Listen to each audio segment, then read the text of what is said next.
لا علم لنا إلا ما علمتنا إنك أنت العليم الحكيم.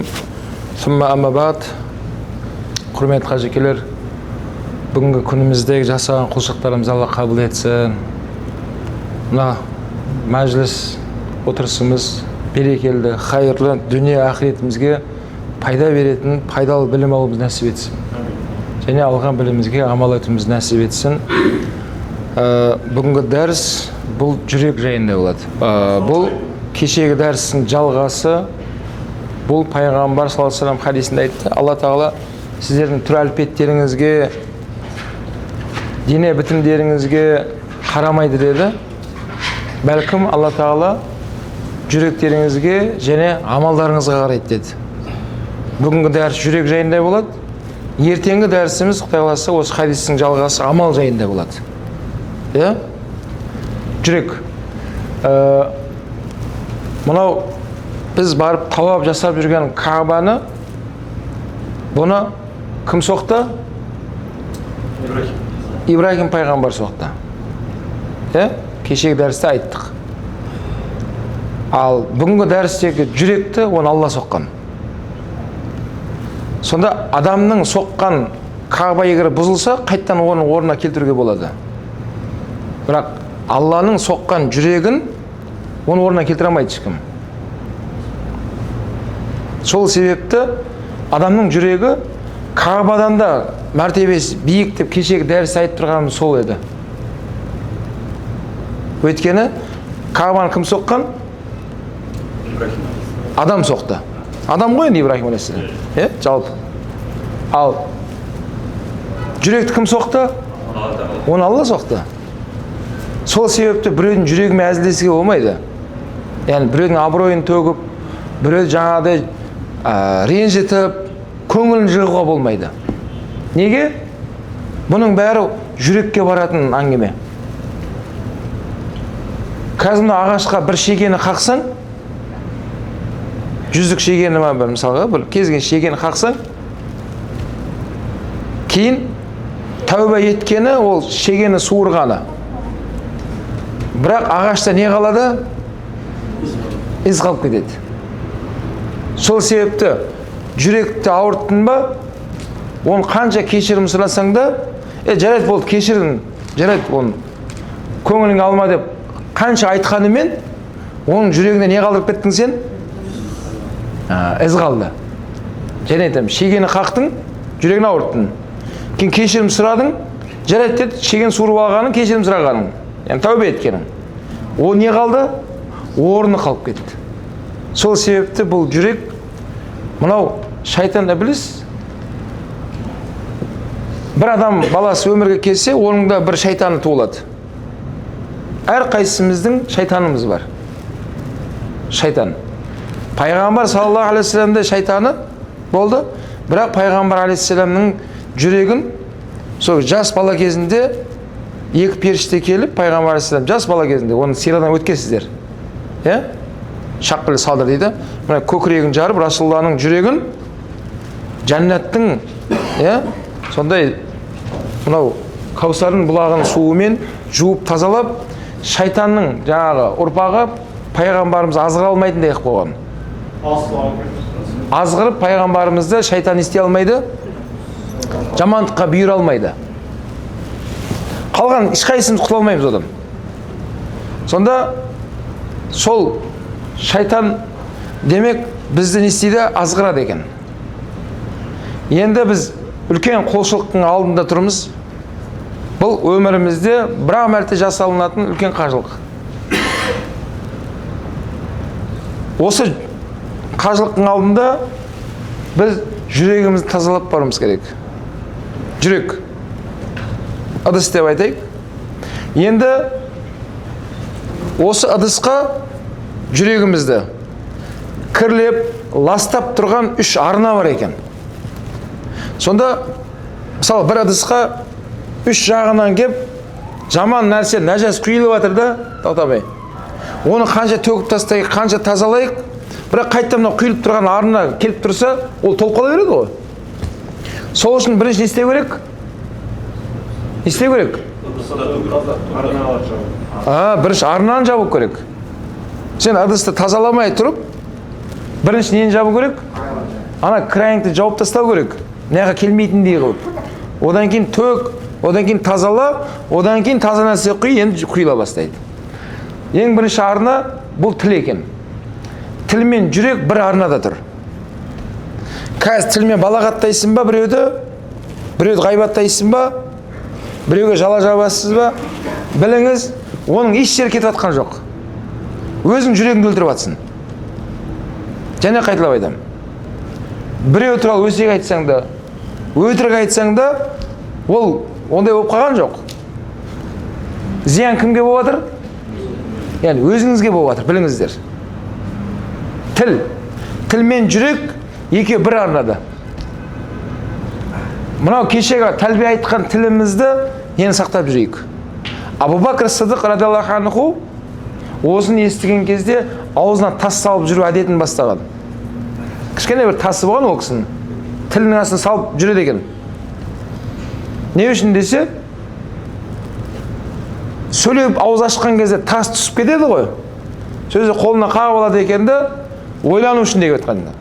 Не айтайын деп айтқанымды ойлану үшін осы тас маған ескеріп тұрады деп айтқан ол кісі. Сол сияқты ертең біз қажылықтан қайтқаннан кейін де осы тіліміз не істегенді тіліміз тиіп жүрейік.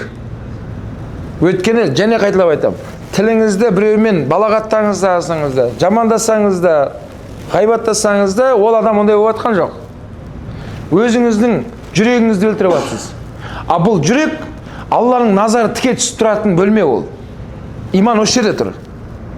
Иман осы жерде. Алланың да назары осы жерге түседі екен. Мына бөлмеге қазір патшаны бұлай назары түсіп тұрады десе, не деп айтамыз? Бөлмені таза ұстаймыз онда. Патша қарап тұрады елден, мына бөлме десе, бітті, бөлме таза тұрады. Неге? Өйткені патша қарап тұр ма бөлмеге дейміз. Сол сияқты Алла Тағала біздің мына денемізді қанша бетімізді жылтыратқанымызбен Алла оған қарамайды дейді, пайғамбар айтып жатыр. Алла қайда қарайды дейді? Сен жүрегіңе қарайды дейді. Мына жерде не болып жатыр мынаның ішінде? Осыған қарайды Алла Тағала дейді. А бұның ішінде жаңағыдай не? Жүрегімізді бұзатын арынан бірінші не екен ол? Тіл екен. Сол себепті шариғат айтады, 10 күнәнің 9-ы тілден дейді. Ертең қияметте күнәларды қарайтын болса, 10 күнә істеген болса, соның 9-ы тілден келген екен. Сонда қол аяқ бәрі қосылып бір күнә істесе, тіл өзі 9 күнә істеп тастаған ғой, отырып алып. Өте қиын мәселе. Тіл. Сол үшін ғұламаларымыз айтады, бұл тілдің өзін қарасаңыздар, бұл да Алланың рахматы дейді. Мына құлағымыз секілді, егер сыртта қалқайып тұрғанында жағдайымыз қиын болар еді дейді. Ой, тырылдап сөйлейтін еді бұл. Мынау 32 тістің ішіне оны түрмеге жауып тастаған секілді қамап тастаған дейді. Тіл. А бұл сөйлеу үшін ана тістерді ашу керек. Ауызды ашу керек. Бұның бәрі уақыт қой. Яғни бұның бәрі бізге беріліп жатқан ойлан, айтайын деп жатқан сөзіңе ойлан деген бір мерзім беріліп тұр дейді біздерге. Егер құлағымыз, мұрнымыз секілді сыртта қалқайып тұрғанда тіліміз, онда бұдан да тағы көп сөйлейтін еді ол. Көрдіңіз ба? Екінші арна ол көз екен. Көз бен жүрек бір арнада. Адам көзбен нені көреді, ол жүрекке барады. Бала кезімізде анау жаңағыдай ужас фильм көріп, түнімен ұйықтай алмайтынбыз да бала кезімізде. Перде сықырлап атқан секілді ма, бір есік сықырлап анау кіріп келе жатқан секілді ма, жаңа көрдік қой кинода бірдеңені. Сол көрген қалып кетті мына жерде. Яғни көзбен не қарайсыз? Ол қайда барып жатыр? Жүрегіңді өлтіріп жатсың. Сол үшін енді бұдан кейін ближнемен жүрейік енді. Төмен түсіру керек фарды. Көрдіңіз ба? Фарды дали жағатын жер бірақ жер бар. Қай жер ол? Қай жерде? Қайда дейді? Жоқ. Үйіңде жұбайыңа ғана далимен қара. Құдай қосқан жарыңа ближнемен қарап жүрмеңіздер, подпарникпен. Жай көзің астына қарамада, оған дальник жағу керек дейді. Үйден шықтыңыз ба, қайттан ближнийға түстіңдер. Міне. Алла Құранда айтады. Еркектер, бөгде әйел кісілерден көздеріңді тыйыңдар дейді. Әйел кісілер, сендер де бөгде ер азаматтардан көздеріңді тыйыңдар дейді Алла Құранда. Яғни екеуі де ближниймен жүрсін деп жатыр. Бірақ екеуі де дальний жағатын бірақ жер бар, ол қай жер? Бәрекелді. Көкем темаға кірді міне. Үйде. Үйде дальнийді жаққан сайын сауап аласың. Дальниймен жағып, қарап оған көңіл бөлген сайын күнәң кешіліп сауап аласың. Пайғамбар айтып жатыр бұл әңгімені. Көрдіңіз ба? Демек көзімізді не істеуіміз керек? Жүрегімізді өлтіргіміз келмесе, ближниймен жүру керек. Төмен қарау керек. Мынау имам Шафи рахматулланың Вақиғ деген ұстаз айтады.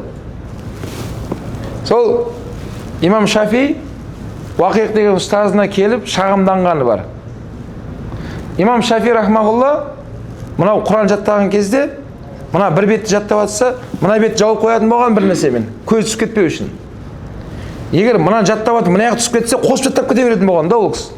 Мынау жаттау қабілеті ерекше болған имам Шафидің. Күнден-күнде сондай зеректігінен айырылып қалады ол кісі. Жаттайын де жаттай емей қалатын жағдайға түсіп қалады.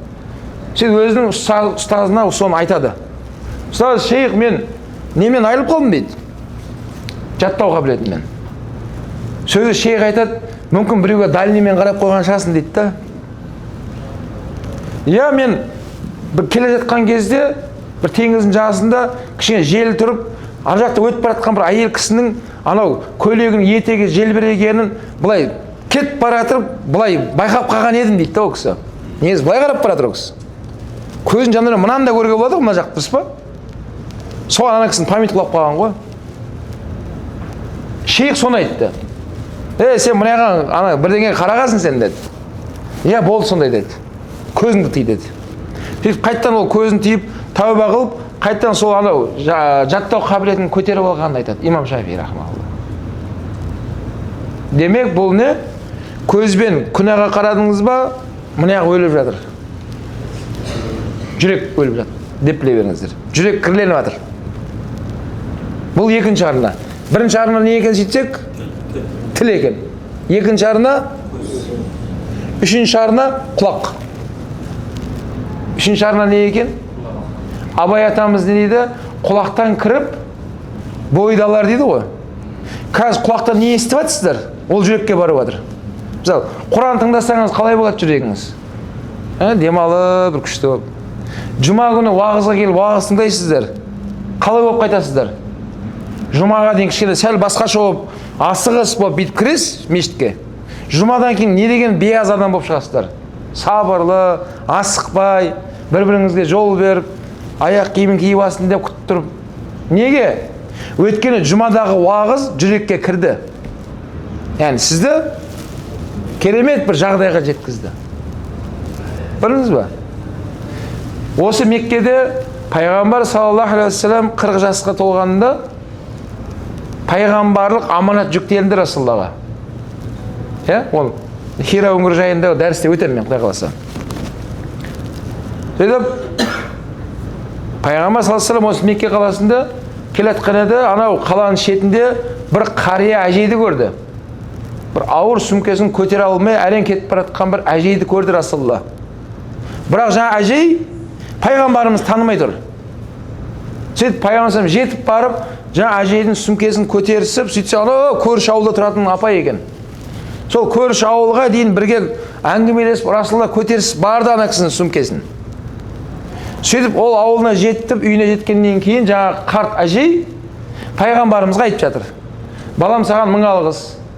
Сондай көмегің тиіп, анау қаладан мына ауылға шейін жеткізіп бердің. Мен де саған рахмет ретінде бір нәрсе берейін десем, қалтамда жағымда түк жоқ деді. Яғни мен саған да бір қарым тасына бір бергім келіп тұр деді. Сыйлық бір. Бірақ жағымда түк нәрсе жоқ деді. Сен маған жақсылық жасадың, мен де саған бір жақсылық жасайын деді. Айтыңыз деді. Мына Меккеде Мұхаммед есімді бір жігітті естіп жатырмын мен деді. Сондай әңгіме менің құлағыма жетіп жатыр деді. Сен соған жақындама деді. Ол адамдардың арасын ажыратып атқан, адамдар арасында бүлік салып жүрген Мұхаммед есімді бір жігітті мен құлағым естіп жатыр деді.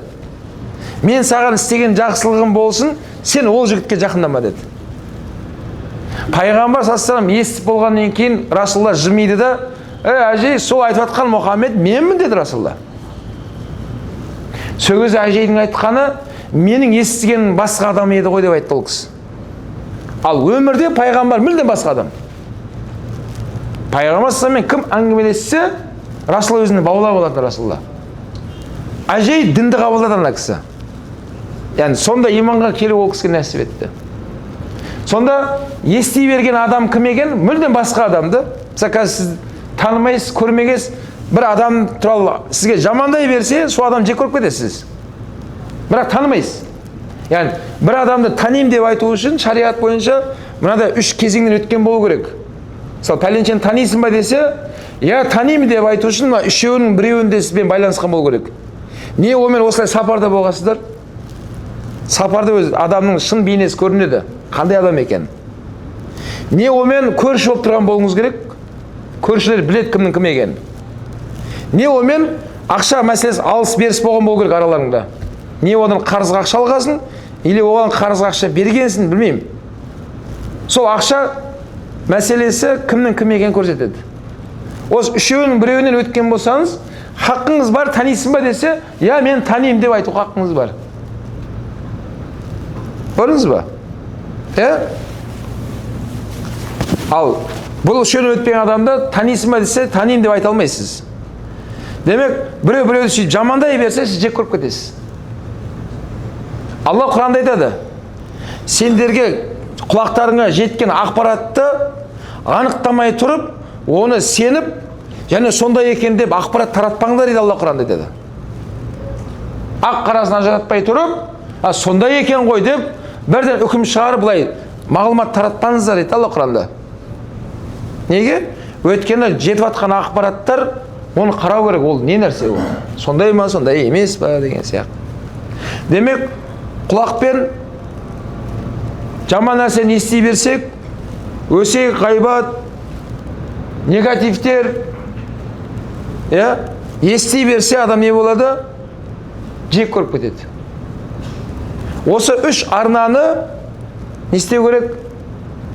Жүрекке жақындатпайтындай қылып жауып тастау керек.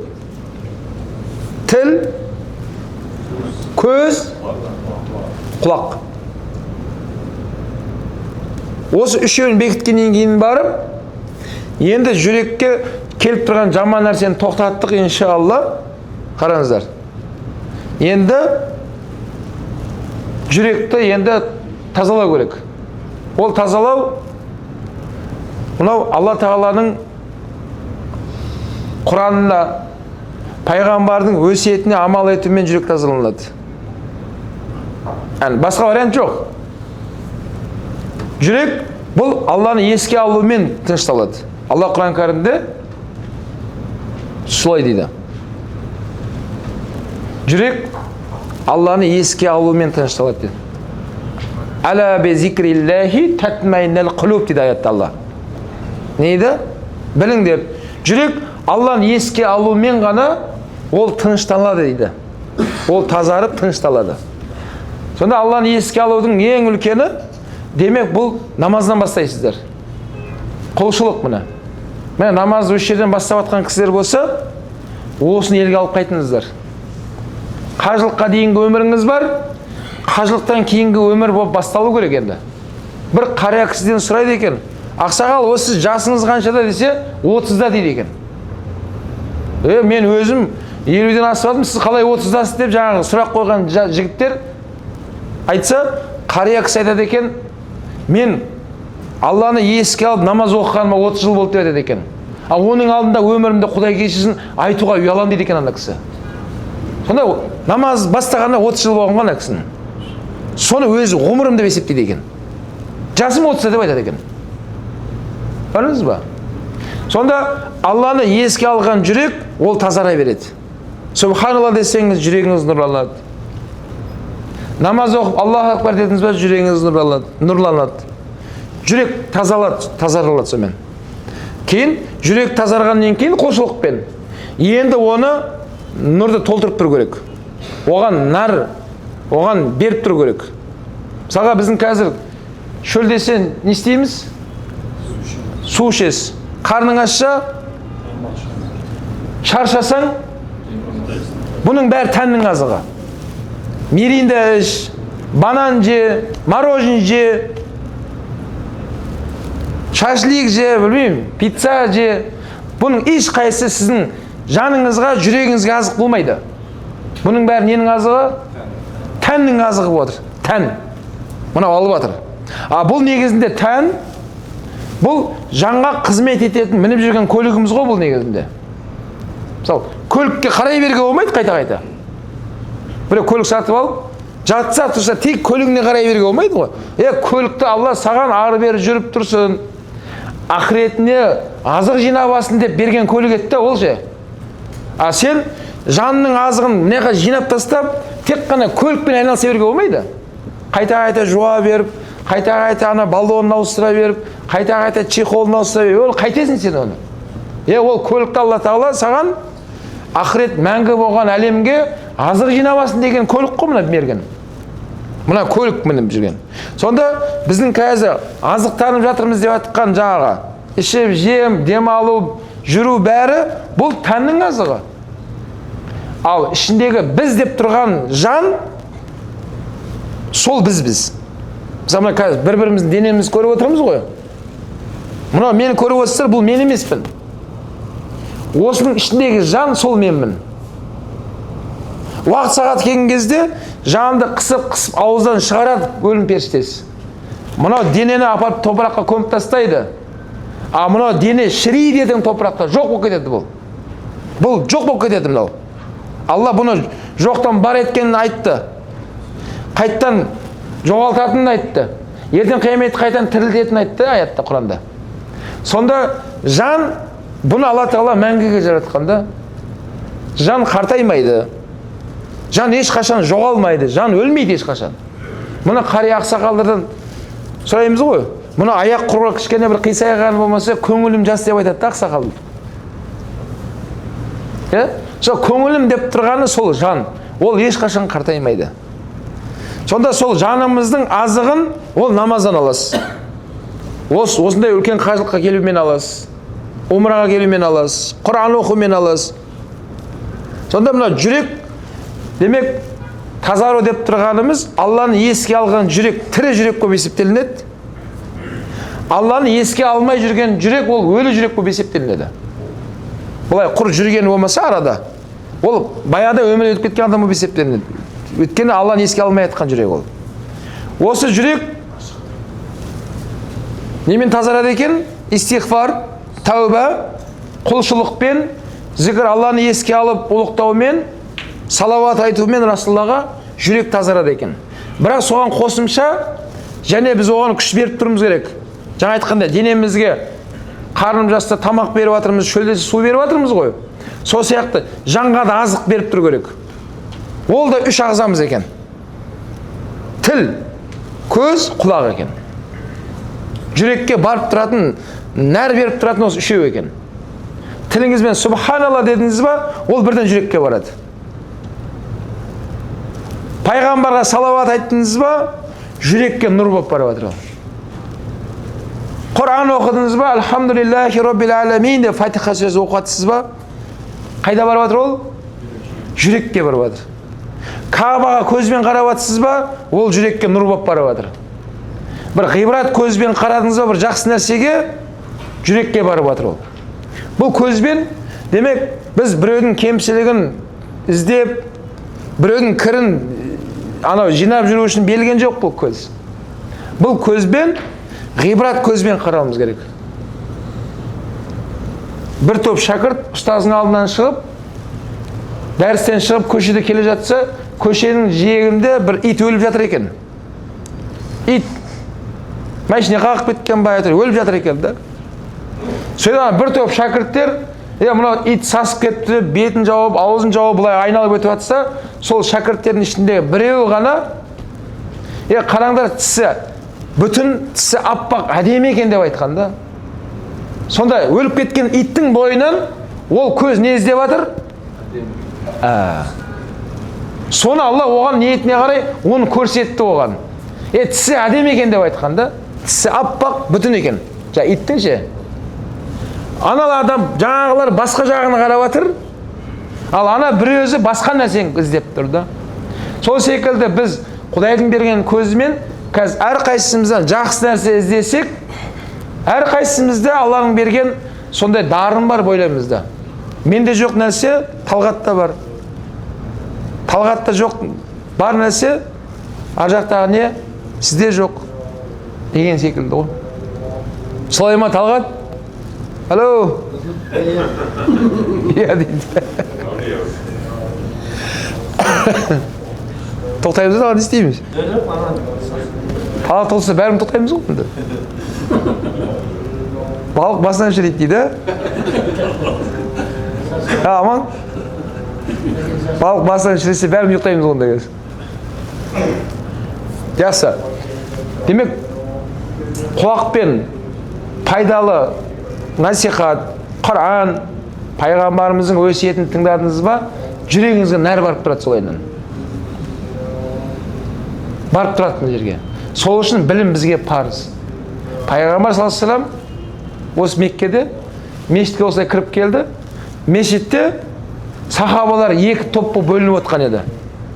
Сөйтіп Пайғамбар саллаллаху алейхи вассалам ана топқа бір қарады да, кейін оларға бармай Расулалла осы топқа келіп отырды, қосылды. Бұны байқаған сахабалары Расулалланың дәрісі біткеннен кейін біреу сұрады соны. Я Расулалла, сіз мешітке кіріп келген кезде екі топқа бір қарадыңыз деді. Аналарға да бір қарадыңыз да, бірақ мына топқа келіп отырдыңыз деді. Оның сыры неде деп сұрады. Сөз Расулалла айтады. Ана топты мен көрдім деді. Олар дұға қылып жатыр деді.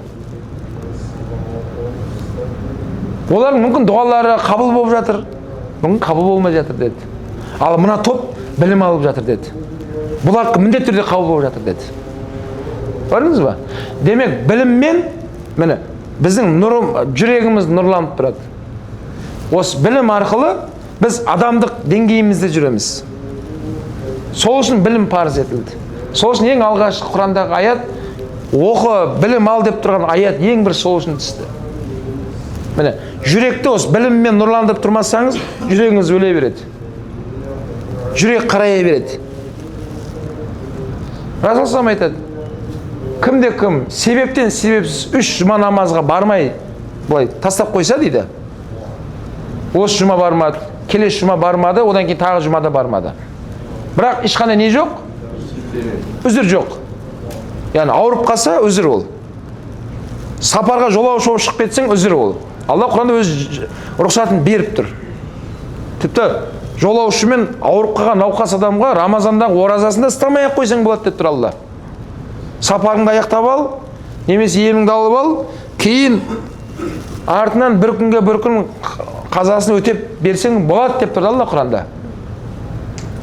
Ана кісіні қараса ешқандай үзір жоқ. Жұмаға не үшін бармадым десе, енді күн ыстық болды. Машина болмады үйде. Енді барып остановкаға бар, автобусға мініп барам ба? Деп, ол үзірге жатпайды ол.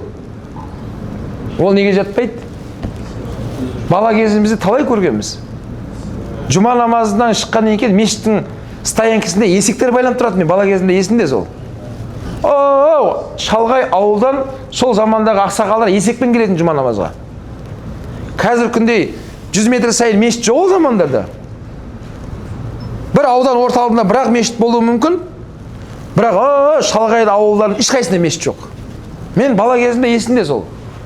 Жұма намаздан шыққан кезде ана есектерді қызық көретінбіз да, тізіліп тұрады. Ол стоянкада қазір машиналар тізіліп тұрса, ол замандарда не тұратын?